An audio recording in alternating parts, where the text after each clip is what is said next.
Okay, everybody, so this is my review of Dexter New Blood Episode 6, Too Many Tuna Sandwiches. Now, if you're back this week, I'm happy you're back because I was pretty hard on last week's episode and I still stand by it.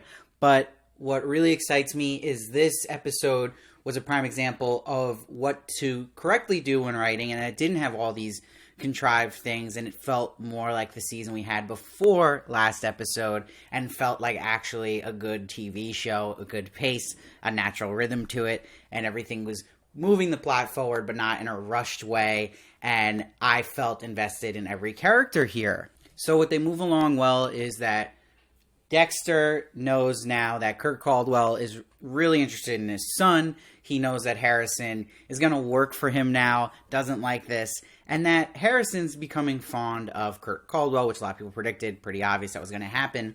But we're learning now that Harrison's seeing him as like a father figure this episode. You kind of see this tension between Dexter and Kurt Caldwell there, but also Dexter learning more about Kurt Caldwell and really getting this reveal that he now knows that Kurt Caldwell is a serial killer and that Angela from last episode knows that Dexter is actually Dexter Morgan. So everyone's learning information now that's important to get the ball rolling, and you kind of feel this tension throughout the episode that really works. I also have little scenes in this episode that really reveal a lot about character that's quick and actually kind of funny, and I enjoyed, was Kurt trying to fix the eye that was removed on Chloe when he shot her. I thought was just hysterical how frustrated he gets, and it's just not the way he wants it to be. And what this does is it sets off Kurt into like jonesing state, right, to successfully do his fix here. And that's why he's so kind of off his game and a little odd this episode, especially when he goes to the diner and he tries to snag this girl, but thank God her boyfriend shows up, and he's doing it so fast, not as nuanced as he does the slow game usually like he did with Chloe. And he also just jumps the gun here with Molly. So what I liked about this episode, where it worked like old Dexter, is that Dexter has a hunch and he's following it, and he's following it about Molly, thinking Molly's the one who basically figured him out because she's got this podcast about different serial killers and talks about the Bay Harbor Butcher. And I like that they show Dexter listening to that podcast and then bring up Dokes again and his reaction to it. And I think it's very realistic in the times we're in, because really the biggest threat to serial killers today, the ones that haven't been caught, are these true crime podcasters, because they're re-looking into cases that have kind of been forgotten about, or, you know, detectives really have given up on. But everything ties together really well, all these different plot lines in this episode. And I did really like in this episode, before we get back to the Molly stuff, is that when we're going to see now this big moment of Angela confronting, you know, Jim Lindsay, that he's Dexter, is that Angela literally says to him, just like Deborah at one point, you're the one who needs therapy. And a lot of people have talked about how similar they are. And I really like how they're kind of connecting that subconsciously. And she says, relationships are built on trust. How can I ever trust you, Jim? I like that Angela doesn't just turn over here to Dexter and fall fully into his trap. And I love little lines that Dexter says, like when he's leaving, are you going to keep my secret? You know, lines like this, Michael C. Hall is just the master at. And, you know, he's always saying a little bit of truth, but it's obviously not the full truth, and it's fabricated to get through the next day as Dexter Morgan and what he wants. But it's still him struggling with being truthful with people he cares about. And that blends in well with having the therapy session here with Harrison, and that Harrison and him are addressing abandonment issues, but he's still not being honest even in therapy. And this really makes Harrison, like he says, feel abandoned in that just current setting they're in. And I really like Deb, and her appearance was one of her best appearances to me. That really wasn't over the top and served the purpose of the plot and character. And I like that she's, you know, saying things to Dexter like, you're talking to your dead sister right now, and you were raised as a serial killer by your adopted cop dad, and your mother was butchered in front of you. You know, like, just talking about the character, reminding us in that moment things he should be actually addressing that he never does. And you see the therapist brings up inherited trauma, which is a big theme in a lot of shows now, talking about that. So I like that they're kind of delving into that with Harrison here. And even the therapist bring up the Magnolia quote was good, where he's like, we may be through with the past, but the past isn't through with us. And Dexter's just like, I didn't see that one. Just again, great little humor there with Dexter. But it's a true theme about this season with Dexter and his son, and he has to face these things with Harrison if they're ever going to have a healthy relationship in his past. And it was interesting to see just Dexter, you know, face to face with his son, facing the hurt Harrison felt about him abandoning him and how Dexter's going to react to that and if he will change. But he's got that voice of Deborah in his head that, you know, like she says, people who know the truth in your life have died. So will he go that way? Because he's been tempted to tell Harrison all the truth. But, you know, Deborah's like, it's too dangerous, and she thinks it's selfish on his part. And again, this is part of Dexter's brain. It's not actually Deborah. Now, I want to give a shout out to the actor of Logan here. I think he's doing a great job, and I think he's so likable. And what makes him even more likable is him talking about his Spotify breakup playlists and how this, through Logan, Dexter finds out about Molly and Angela working together on something secret. But it's not initially what he thinks about the Bay Harbor butcher. It's actually about Matt. But Logan also, we learn, he is someone who's a fan of Kurt Caldwell. So when Angela's bringing up the suspicious activity by him, you know, this might end up being a blind spot for Logan, and we'll see how that forms, because it is a little biased that he's close with this person who's now going to be a suspect. So the show's constantly giving us a push and pull about what exactly is the deal with Harrison. Who is this man really? And Harrison sneaks into Audrey's room. I like this. She has the nunchucks, so that was pretty funny. But he opens up to Audrey, and they're bonding about being outsiders, but he's like, I'm just angry all the time. I think about hurting people. And he mentions that Ethan wasn't the first person he's hurt, and that he hurt someone who touched him at a bus stop. So again, it's pulling you back to like, okay, maybe Harrison's a lot like Dexter, but I'm guessing from last episode where we thought Harrison might be more normal than we thought, he's going to be somewhere in the middle. And you notice he's got the Trinity blade in his back pocket as well, and he gets it on with Audrey. But, you know, Dexter records Kurt and Molly's conversation at lunch, and he's listening back in the car. I like how they did this, and listening to their conversation he recorded. And he's like, but the last thing we need is Where in the World is a Matt Caldwell podcast, which I love, because Dexter sees he's off the hook, sort of, but then she's still focusing on something he really doesn't want her on. And I like that he kind of, even has a moment thinking about just letting Molly get killed in Kurt's cabin, because it will get rid of that problem. But what's crazy is Dexter, in a sense, ended up saving Molly's life here.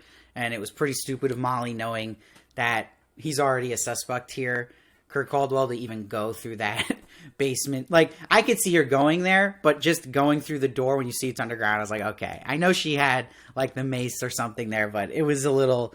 That made me roll my eyes a bit. Like, no way would this true crime podcaster go through that door. But I love that Dexter actually interferes here and, ironically, saves Molly's life. And he goes inside of the room and forces the issue on Kurt, because he's panicking now.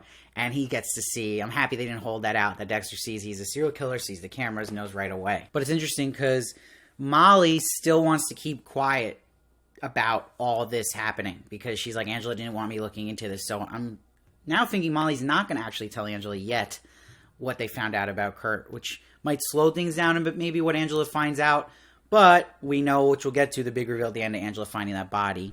But I have my theories on that. And my theories on that is because Dexter says in narration, it's never good to kill the son of a serial killer, right? But he then says very confidently that Kurt is definitely the killer Angela is looking for. But I think it's too easy that he's also the killer of these missing girls that they're really looking at. That, yes, Kurt's MO is these girls he actually takes, but I don't know if they're the same ones that are related to Angela finding this body of Iris.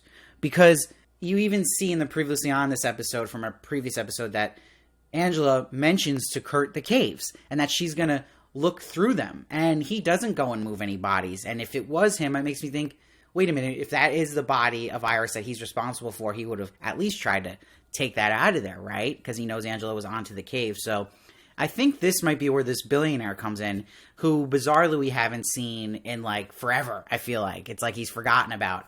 So it will still kind of feel strange if he's even brought in, because he had so much screen time in the first like 2 episodes and then has been gone. But it must be his purpose. He has to have more purpose to the story, right? That he might just be a separate type of killer, because we know he's a racist guy, and that he might be the one who has these missing girls. That's, in that case, that is the big case that's been going on for years in the town. Or, here's a long shot theory, which is totally a long shot. Probably not, but it could also be Teddy, because Teddy's with her. He's the one who says to her he's never seen a body before. So he's a little hesitant going to the cave. And when they find the body, he's not seeming like someone who's seeing a body for the first time. So I wouldn't count him out either. That could be crazy. Or again, it could just be Kurt, right? I'm looking too far into this.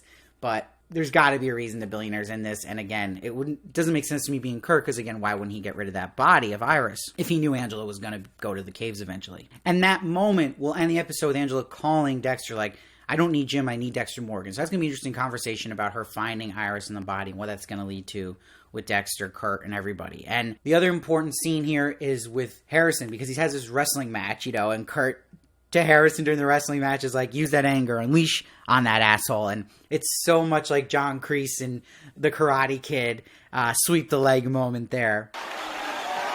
Sweep the leg. You have a problem with that? No, Sensei. No mercy. And Harrison snaps his freaking arm, which was crazy. You knew that was coming. And Dex actually is being a good dad here, snapping at Kurt and telling Harrison it's not right what he did. So I like that. It was actually the best dad thing Dexter has done yet with Harrison. But this episode, like I said, as a whole is back on track for me. It feels like earlier in the season to me where I was really enjoying the episodes. It's just solid. I'm going to give this one actually a 9. I did really think it was really good. And every scene I thought was really effective here and was interesting. And a little more investment, and again, didn't feel like all these contrived things happening that were super cheat code, like that last episode. Don't even get me started about Angel again saying Harrison's name.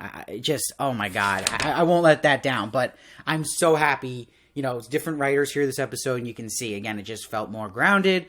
It felt more intimate, and again, like I learned more about all the characters, but also naturally moving the plot along and not forcing things artificially.